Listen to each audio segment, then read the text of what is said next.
नमस्कार। न जवान खतरे में और न संविधान खतरे में, खतरे में इस चोरों की दुकान खतरे में। आप देख रहे होंगे बफ बिल पर किस तरह से बिल बिला रहे हैं।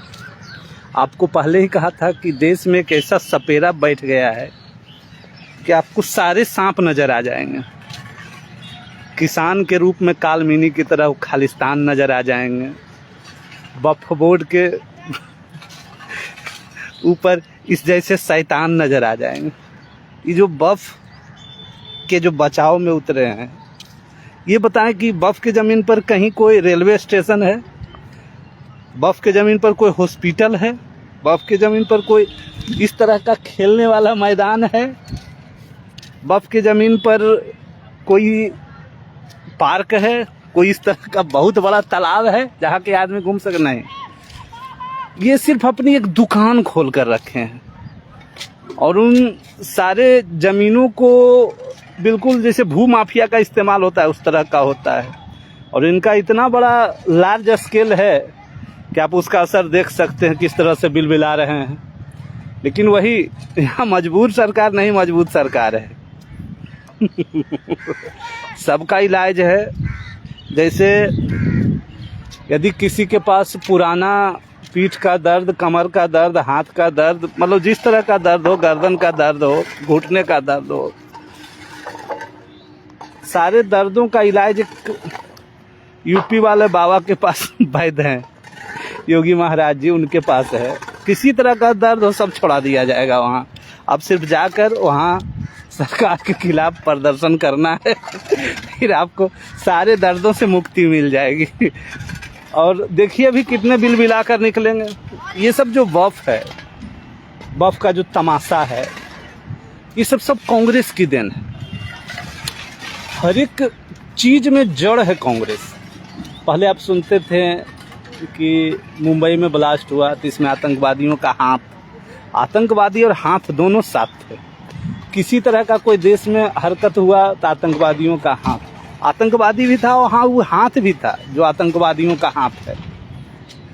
तो जनता ने सोचा कि इस हाथ को ही खत्म कर देते हैं। और किस किस तरह का ये लूट करते हैं देश में। एक प्रधानमंत्री राहत कोष है। आप सोच रहे होंगे कि इसका कंट्रोल प्रधानमंत्री जी, नहीं, प्रधानमंत्री राहत कोष का कंट्रोल उसके पास होगा जो कांग्रेस का अध्यक्ष होगा। ये सब ऐसा अमेंडेंट बनाए हुए हैं और वो भी डायरेक्ट प्रधानमंत्री राहत कोष से खर्च नहीं होगा। एक राजीव गांधी फाउंडेशन है, उसमें उस पैसे को डाला जाएगा और उस पैसे से फिर उससे खर्च होगा। और क्या राहत करता है राजीव गांधी फाउंडेशन का, कभी नाम सुने हैं? ये सब लूट की दुकान है और ये लुटेरे बसे हुए हैं।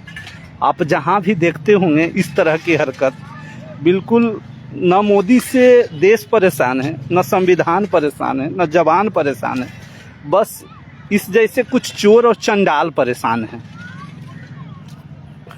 और सबका इलाज है उनके पास।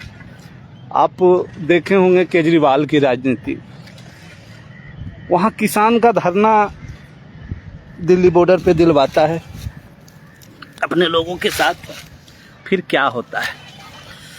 फिर वो हार जाता है दिल्ली। और दिल्ली हारने के बाद फिर क्या होता है? आप लौट चलें, पंजाब लौट जाते हैं। अब वो विधायक भी नहीं बचे हैं।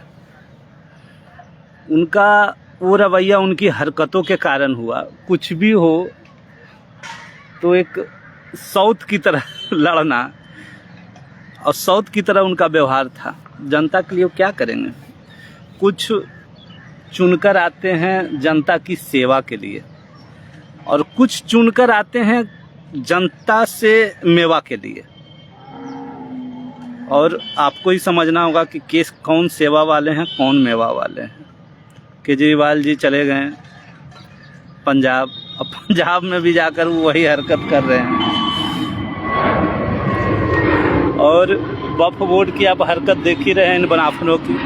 खैर इससे कुछ होने वाला है नहीं और देश में भी इससे कुछ हो नहीं रहा है। जब मोटा भाई हो, जब साथ में छोटा भाई हो और जब साथ में हमारे यशस्वी प्रधानमंत्री हों, इन सबों की हरकत तो वही करना था।